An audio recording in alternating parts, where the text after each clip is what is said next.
Tying a tie can be confusing or intimidating for some people. It is, however, a skill that should be learned as it is useful in certain occasions.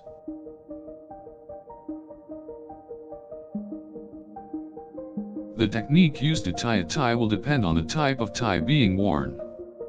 The three main types are the 4-in-hand, the Pratt knot and the half windsor.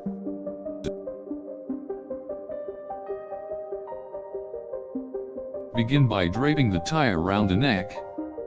Ensure that the wide end of the tie is positioned slightly longer than the narrow end and overlapping slightly.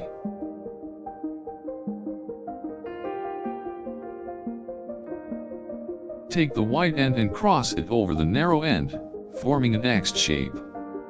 Make sure to keep the X fairly close to the neck.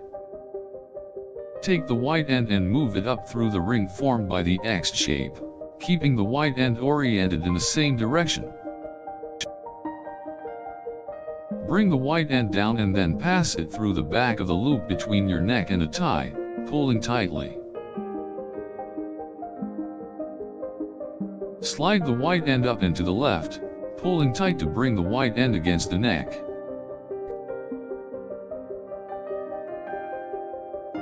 Take the wide end and tuck it under the narrow end from the top. Move the wide end in an upwards direction. Repeat the same technique again, tucking it under the narrow end and moving the wide end in an upwards direction. Make sure at this point to take the wide end and push it towards the loose end of the knot. Do this until the knot is pulled taut and looks neat.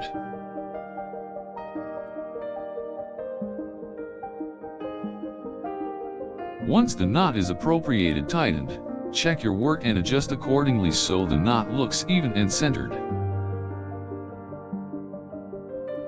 When you go for the 4-in-hand knot, you should begin by draping the tie around the neck with the wide end positioned slightly longer.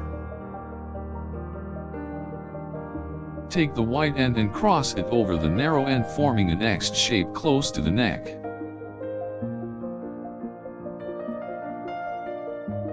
Then bring the wide end up through the ring created by the X shape, then take it down and pass it through the back of the loop. Secure the knot by tucking the wide end under the left side of the narrow end and over the front loop.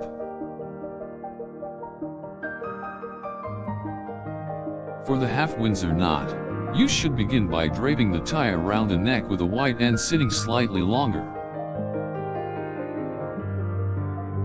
Take the wide end and cross it over the narrow end, forming an X shape close to the neck.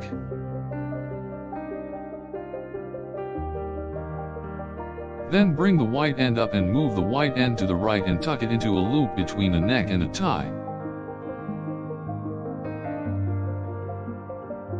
Bring the wide end back down, passing it through the back of the X-shaped loop.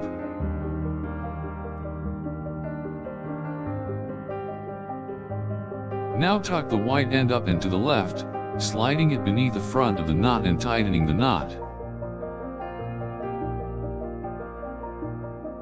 The Pratt knot is very similar to the half windsor, but it is less wide.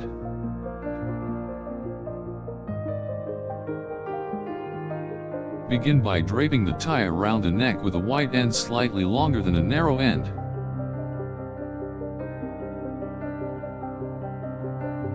Take the wide end and cross it over the narrow end, creating an X shape close to the neck.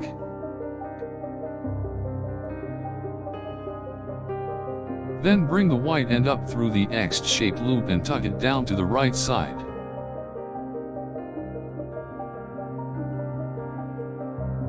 Pass the wide end through the back of the loop and tuck it up to the left and underneath the front of the knot.